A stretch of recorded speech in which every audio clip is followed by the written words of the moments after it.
in the lead up to first flight today, so many people have touched this. It's kind of humbling to see all the hard work, all the people have put into this to make today happen. We are just moments away from the first U.S. Navy flight of this game-changing unmanned aircraft. This one's different because this is the real airplane. This is going to go operational for the U.S. Navy, and this is what will go to war and keep sailors safe. And Stingray, base schedule on 0 me. Oh my goodness, this is real. Like, this thing is, it's going to happen.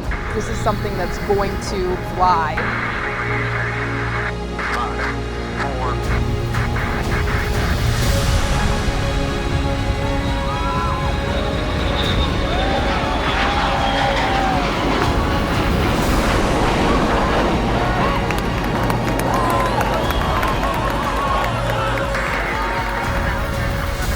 This is going to change the game with naval aviation. No other company, no other country has done anything like this ever before. The first autonomous refueler ever. Stingray 33 base is up. Stingray base, they're on track.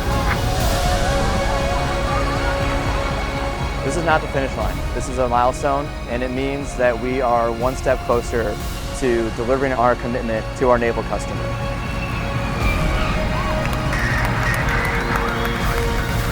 We're not a program, we're not a contractor, we were a family. Boeing, Navy, Lockheed Martin, all together. Now we have to get her ready to go to the fleet. We have to bring that future en masse into a reality. We did it.